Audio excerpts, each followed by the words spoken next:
안녕하세요. 코인 알려주는 남자입니다. 밤사이 비트코인 가격의 변동성이 정말 미쳤다는 표현이 맞을 만큼 어마어마하게 있었는데요. 28K 있던 비트코인이 30K까지 올라갔다가 새벽에 특정한 이슈 때문에 다시 27K 초반까지 내려왔다가 지금 29K로 올라온 모습을 확인할 수 있습니다. 여기서 저희가 진짜 이유가 무엇인지에 대해서 체크를 해보고 앞으로 이 부분에 있어서 어떤 식으로 대응을 해야 되는지, 그리고 지금 이번 이 변동성 때문에 롱숏 모두 합쳐가지고 거의 1조 원 정도가 증발을 한 모습을 확인할 수 있는데요. 이 부분에 대해서도 이야기를 나눠보도록 하겠습니다. 먼저 이제 비트코인 차트를 좀 가지고 와봤는데 30K를 뛰어넘었던 비트코인 가격이 다시 27K로 내려오고, 그러면서 다시 29K로 위로 올라오는 모습을 확인할 수 있습니다. 이런 변동성이 있을 때마다 다 각각의 이슈들이 달랐고, 이런 것들을 저희가 챙기고 있어야 그 다음번 변동성을 대비할 수 있기 때문에 이 부분에 대해서 이야기를 해볼 거고요. 우선 들어가기 앞서가지고 여러분들 지금 이렇게 변동성이 확대가 되는 모습을 제가 지난 영상 때 말씀을 드렸잖아요. 변동성이 더 커질 가능성이 분명히 존재한다. 근데 이렇게 하루 만에 이 변동성이 큰 모습을 확인을 했는데 이게 지금 끝난 게 아니고요. 앞으로도 이 변동성은 계속 확대가 될 가능성이 있습니다. 이거는 하락장에서 상승장으로 넘어오는 단계에서 롱숏 세력들이 굉장히 다툼이 많이 일어나고 할 때 일반적으로 일어나는 현상이기 때문에 이런 부분에 있어서 이 변동성에 흔들리지 마시고 본인의 전략을 가지고 이제 매수 매도에 임해야 된다, 이런 말씀을 드리면서 시작해 보도록 하겠습니다. 먼저 비트코인 CVD 자료인데요. 지금 보시면은 갈색고래는 이번 상승장일 때 이렇게 30K까지 올라갈 때 이 갈색고래가 상승을 유발시킨 걸 확인할 수 있습니다. 그러면서 하락이 왔을 때는 이 갈색고래 같은 경우는 그대로 그냥 물량을 유지하고 있는 모습을 확인할 수 있고요. 지금 이 CVD 자료에서 나타나지 않는 게, 이거는 온체인 데이터 자료가 아니고 여기 이제 오더북을 가지고 이제 데이터를 만드는 거기 때문에 외부에서 바로 들어와 가지고 나가는 거에 대해서는 체크를 할 수가 없어요. 그렇기 때문에 그런 부분들이 없어서 이 하락의 주체가 누군지 이 CVD 자료상으로는 확인할 수 없다는 점을 확실하게 인지를 하셔야 됩니다. 이 CVD 자료를 보는 게 그러니까 이제 자료를 그냥 해석하는 게 아니고 어떤 이유 때문에 어떻게 상승을 하고 하락을 했는지를 자세히 알아야 되기 때문에, 그러니까 이런 부분들, 하락의 주체가 여기에선 보이지 않는다, 이런 것들을 확인하실 수 있고요.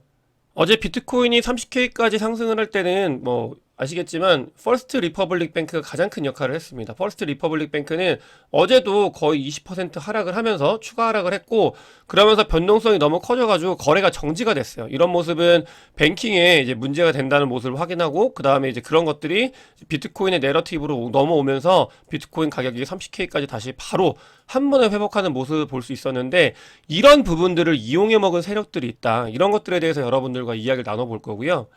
지금 보면은 변동성이 워낙 커져가지고 롱숏이 모두 청산이 된 모습을 확인할 수 있습니다. 지금 보시면 이제 이 부분 숏 구간은 거의 30K까지 다 밀렸고요. 없다고 보시면 되고, 지금 롱 구간도 이제 내려갔다가 다시 새롭게 생긴 부분이 있다. 그렇기 때문에 롱숏 모두 어제 굉장히 많은 청산이 있었던 날이고, 보시면은 이제 누가 어떻게 보냐에 따라서 이 롱숏의 청산 가격이, 그 다음에 청산이 얼마나 됐는지가 좀 차이가 있는데, 이 하락만으로 거의 한 8천억 정도, 8천억 원 정도가 이제 청산이 됐다라고 보는 사람이 있고요. 어제 그리고 상승, 30K 상승이 있었을 때 거의 2천억 정도가 청산이 됐다, 이렇게 보고 있습니다. 그래서 합쳐가지고 1조 원이 되고, 그 다음에 이 8천억 같은 경우는 다른 곳에서는 거의 한 4천억 정도로 보는 것도 있기 때문에 이 숫자는 좀 다를 수 있지만 어쨌든 굉장히 유의미한 그 금액이 이 코인 시장에서 모두 날아가 버렸다, 이렇게 봐주시면 좋을 것 같습니다.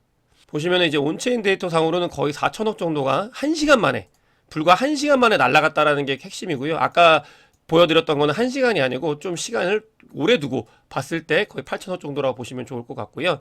숏 물량 같은 경우도 지금 보면은 30K까지 갔을 때 굉장히 빠르게 올라갔기 때문에 대응을 못했을 거예요. 그러면서 숏 물량 같은 경우가 이제 1억 4천만 달러, 거의 한 2천억 원 정도죠. 2천억 원 정도가 청산이 됐다, 이렇게 보시면 좋을 것 같고, 그렇기 때문에 롱숏 모두 굉장히 돈이 많이 날아간 날이다. 그러니까 좀 변동성이 커지면은 선물은 약간 조심해야 되는 그런 시기이기 때문에, 이제 원인에 대해서 본격적으로 말씀을 드리면, 제가 게시글로 급하게 말씀을 드렸는데, 그러니까 새벽에 어떤 퍼드가 날라왔어요. 이 퍼드 같은 경우는 지금 마운트 곡스와 미국에 있는 비트코인이 움직였다라고 하면서 사람들의 심리를 자극을 했는데, 실제로는 이거는 다 퍼드였습니다. 미국과 마운트 곡스는 이제 뭐 움직임은 없었고요. 이거를 트래킹하는 알람 설정을 해가지고 알려주는 트위터가 있는데 그 트위터에서 일부 그런 로직을 변경을 해가지고 알람 같은 게 경고를 줬다고 해요. 일부 사람들한테. 근데 그게 와전이 돼가지고 이 비트나 이런 것들이 지금 미국이나 아까 말씀드렸던 마운트 곡스에서 던진 거다라고 이제 와전이 돼서 굉장히 큰 폭의 하락을 일으켰고, 근데 그 부분은 오늘 아침에 이제 퍼드였다라고 해소가 됐습니다. 근데 문제는 뭐냐면 이런 퍼드가 날라왔을 때 지금 이 점프 크립토라고 하는 마켓 메이킹 회사거든요. 이 마켓 메이킹 회사가 이 틈을 노려가지고 거의 한 350억 정도 되는 비트코인을 이제 시장에 뭐 던질 수 있게 이렇게 더 보냈다고 해요. 이게 직접적인 트리거가 돼가지고 이제 하락을 유발했고, 아까 말씀드렸던 원인이 됐고, 그런 걸 이용해 먹는 숏 세력들이 이제 하락을 유발시켰다라고 볼 수 있는데, 이런 것들이 가능한 이유가 아까 제가 보여드린 이 자료들을 보면은, 그러니까 CVD 자료를 봤을 때 비트코인이 굉장히 빠르게 상승을 했었잖아요. 30K까지 빠르게 상승을 하면서 이 매물대를 완전히 다 날려버렸어요. 그러면서 여기 밑에 있는 이 매수벽들이 존재를 하지 않게 돼버린 거예요. 이렇게 매수벽이 존재하지 않게 될 때, 그러니까 호가창이 굉장히 얇아지죠. 얇아졌을 때 이 바이낸스에 일부 적은 금액으로 숏을 쳐도 이 시장 전체가 요동을 할 수 있는 가능성이 생깁니다. 이게 굉장히 적은 돈으로 숏을 칠 때 메리트 있는 방법 중에 하나인데, 이게 어제 발생을 했다고 보시면 돼요. 점프 크립토나 그 일부 숏 세력들이 이렇게 얇아진 호가창을 이용해 가지고 본인들이 숏을 치고, 그러면서 연쇄 이제 롱 스퀴즈죠. 롱 스퀴즈가 일어나게 하면서 계속 가격을 하방으로 보내버렸다. 이렇게 보시면 좋을 것 같고, 이거 같은 경우는 과거에, 그러니까 코인베이스 호가창은 지금도 매수벽 매도벽이 얇거든요. 근데 많은 선물 거래하는 곳들이 이 코인베이스를 오더북으로 이용한 적이 있어요. 코인베이스를 오더북으로 이용을 해가지고 오라클로 이용을 한 거죠. 그러면서 이게 가격을 여기를 가지고 추정을 하다 보니까, 그러니까 선물 거래하는 사람들을 이용해 먹으려고 어떤 특정 세력들이, 이 숏 세력들이 코인베이스의 호가창이 굉장히 얇아진 시기에 숏으로 물량을 던져가지고 한번 혼란을 일으킨 적이 있습니다. 이거 같은 경우는 어제와 굉장히 유사한 케이스인데, 그러니까 불장이 오면서 이런 일들이 굉장히 많아지고, 그러면서 실제로 코인베이스 호가창이 얇다는 걸 사람들이 인지를 하고 이 오라클 지표를 굉장히 여러 개로 더 늘려나면서 종합적으로 보게 됐는데, 지금 같은 경우는 바이낸스가 워낙 시장에서 핵심이다 보니까 이런 것들 호가창이 얇아진 걸 이용해 가지고 이 숏 세력들이 이용해 먹었다. 그러면서 지금 이제 CVD 자료상에 아까 말씀드린 이 고래들은 이탈하지 않고 그대로 있는 모습을 보이면서, 이게 단기적으로는 아까 말씀드린 29K까지 올라가는 상승의 힘이 될 수 있었다고 볼 수 있고요. 뭐 지금 퍼스트 리퍼블릭 뱅크에 미국에서 다시 돈을 추가로 지원을 하겠다라는 이야기도 있는데, 이 부분은 저희가 좀 더 확인을 해야 될 것 같고, 어쨌든간 지금 퍼스트 리퍼블릭 뱅크 해결하는 방법을 보면 결국은 또 돈이 해결을 할 거거든요. 이런 부분들은 저희가 어떻게 할 수 없는 거기 때문에 그 사이에서 잘 이용하면서 돈을 벌기 위해 노력을 해야 된다. 이런 말씀을 드리고 싶고, 제가 변동성에 대해서 이제 요즘 자주 언급을 드리고 있는데, 그러니까 뭐 매크로 거시경제 지표가 나쁜 그런 것들 뿐만이 아니고요. 그냥 불장이 되면은 이 코인 업계에서는 제가 그냥 직선으로 일방적으로 주는 일은 없다고 말씀을 드렸잖아요. 이렇게 상승을 할 때. 근데 그런 일들이 그냥 지표상으로 찍혀요. 보면은 불장일 때 하락이 굉장히 많이 있었던 걸 확인할 수 있습니다. 여기서도 마찬가지로 이건 코로나 때문에 이제 하락이 더 있었지만 그 뒤에도 하락이 굉장히 많이 있었던 걸 확인할 수 있어요. 이렇게 뿅망치나 이런 것들이 있었고, 여기도 마찬가지로 있었고요. 그다음에 완전 과거에도 있었고, 이런 변동성이 확대가 될 때 이런 뿅망치나 이런 변동성이 확대가 되면서 하락이 있는 일은 비일비재하기 때문에 여러분들께서도 지금 이제 불장이 시작됐기 때문에 이런 하락장이 시작이 되는 거거든요.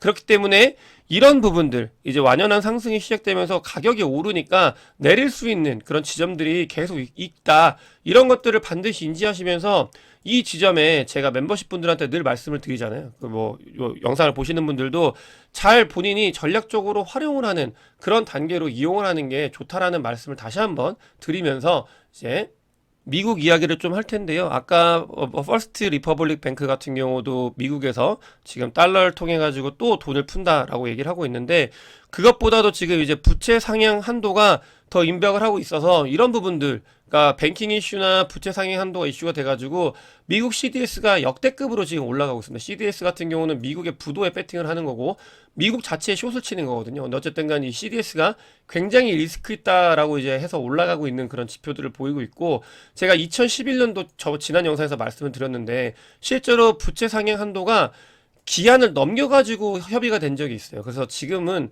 그런 시기가 되지 않을까라고도 이제 저희가 인지를 해야 되고, 그렇게 되면 밀리잖아요? 그럼 미국이 신용등급이 강등이 됩니다. 그렇게 돼 강등이 되고 그러면 여러 가지가 굉장히 안 좋아져요. 많이 힘들어지고 아파지기 때문에 이런 부분들도 꼭 체크해야 되는 그런 시기가 다가오고 있다. 이런 말씀을 드릴 수 있고, 그다음에 지금 탈달러에 대해서 굉장히 많은 이야기들이 오고 가고 있어요. 지금 달러 실제로 굉장히 약세인데 왜 그렇게 그 원 달러 시장만 달러가 강세인지는 잘 모르겠지만 어쨌든 달러는 어마어마하게 지금 약세로 돌아서고 있는 상태고, 지금 탈달러에 대해서 언급하고 있는 비율 자체가 굉장히 많이 늘고 있다고 해요. 그래서 전 세계에서 거래되는 양을 봤을 때 지금 88%가 달러로 거래가 되고요. 또 일부가 이제 유로화로 거래가 되고 위안화로 한 7%가 거래가 되고 있다고 해요.